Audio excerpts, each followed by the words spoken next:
The stage is set for the 38th African Union Summit, at which President Tinubu is equally set to participate for the second time. We join State House correspondent Ms. Mahab for the agenda of the summit.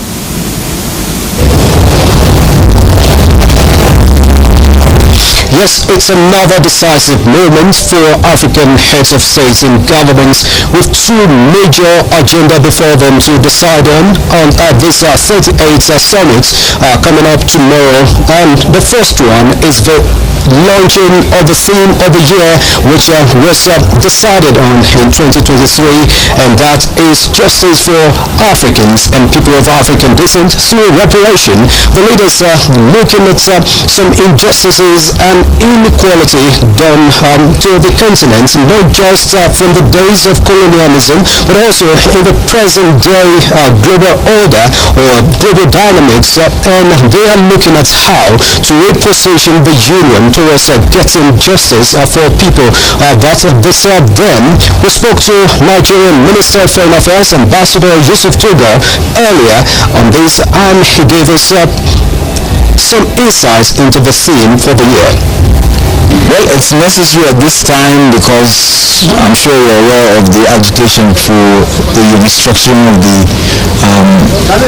global financial system, and then also for a reform of the global political system as it pertains to the United Nations, and in particular the United Nations Security Council.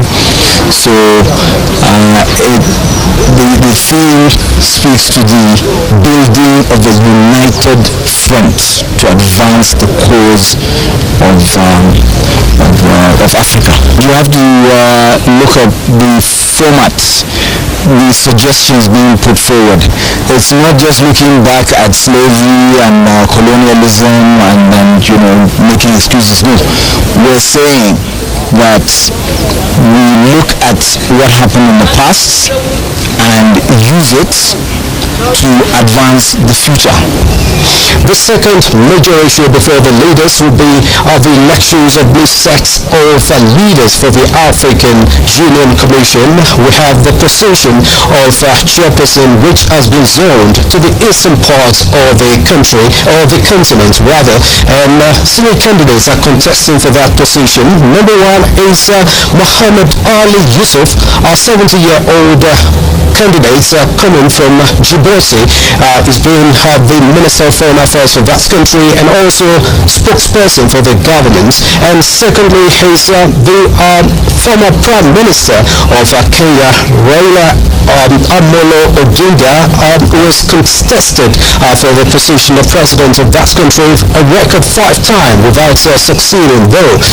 He's contesting for this position is 80-year-old, by the way. And the third candidate is Richard Randria Mandrato from Madagascar. Is 66-year-old, by the way, and he's been minister in different capacity in Madagascar in the past, Minister of Foreign Affairs, Minister of Economy and Finance. So 3 of them are contesting for that position.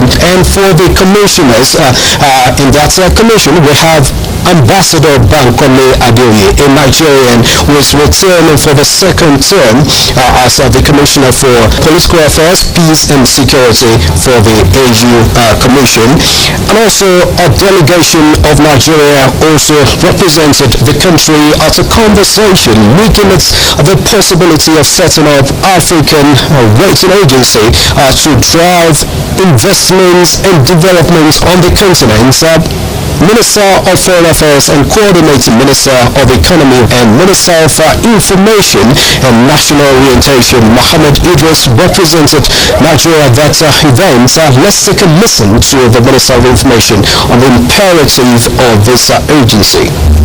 Hitherto, access to capital, it becomes very difficult for people on the African continent. Even when we have the population, we have the investment opportunities, we have projects that are fundable, but because capital is key, it became very, very dear for all African nations to now set up their own rating agency, because the rating agency set up by the West does not favor Africa.